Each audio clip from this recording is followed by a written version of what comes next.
श्रीमद् भागवत गीता अध्याय प्रथम श्लोक द्वितीय। दृष्ट्वा तु पांडवानीकं व्यूढ़ं दुर्योधन अस्तदा आचार्यमुपसंगम्य राजा वचनं ब्रवीत। संजय ने कहा, हे राजन, पांडवों की सेना व्यूह रचना का अवलोकन कर राजा दुर्योधन अपने गुरु द्रोणाचार्य के पास जाकर इस प्रकार बोले। धृतराष्ट्र इस बात की पुष्टि करना चाहता था कि क्या उसके पुत्र अब भी युद्ध करने के उत्तरदायित्व का निर्वहन करेंगे। संजय धृतराष्ट्र के इस प्रश्न के तात्पर्य को समझ गया और उसने ऐसा कहकर ही पांडवों की सेना व्यूह रचना कर युद्ध करने को तैयार है, इस पुष्टि की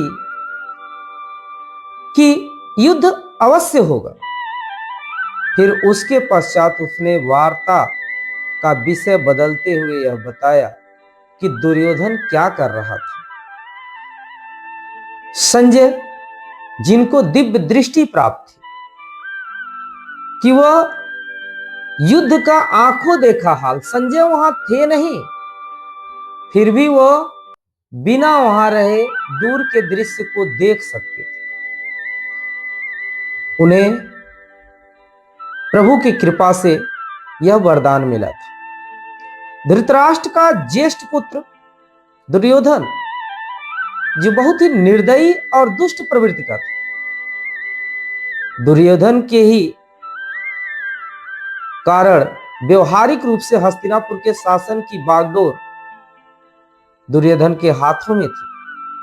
वह पांडवों के साथ अत्यधिक ईर्ष्या रखता था और कठोरता से उनका दमन करना चाहता था ताकि वह हस्तिनापुर पर निर्विरोध शासन कर सके। उसने यह कल्पना की थी कि पांडव कभी भी इतनी विशाल सेना एकत्रित नहीं कर सकते जो उनकी सेना का सामना कर सके, किंतु जैसा उसने सोचा था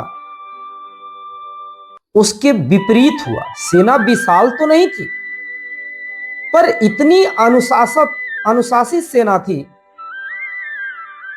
जिसे देखकर दुर्योधन हतोत्साहित हो गया। सेना हमारी कितनी विशाल है, यह बात मायने नहीं रखती है, मायने रखती है कि वह कितना अनुशासित है।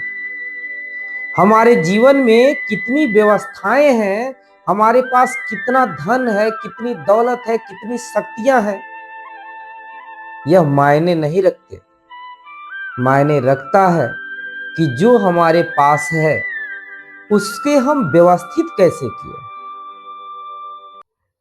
और अगर हमारी पास जो है वो व्यवस्थित है तो हम अपना जीवन बहुत ही अच्छे तरीके से जीते चले जाएंगे। ऐसे में दुर्योधन का अपने गुरु द्रोणाचार्य के पास जाकर पांडवों की सेना के बारे में बताना यह दर्शाता है कि वह युद्ध के परिणाम के संबंध में भयभीत था। वह पांडवों की अनुशासित सेना देख करके भयभीत था। वह द्रोणाचार्य के पास अपना आदर प्रकट करने का केवल ढोंग कर रहा था। उनके पास गया, किंतु वास्तव में वह अपनी चिंता को कम करना चाहता था। इसलिए उसने अगले जो आने वाले 9 श्लोक हैं उसमें वो पांडवों की सेना, पांडवों के जो सेनापति और पांडवों के जो सैनिक हैं उनके बारे में वो बताता है। तो आगे का जो श्लोक है उसका जिक्र हम आगे आने वाले श्लोकों में करेंगे। तब तक के लिए जय श्री कृष्ण।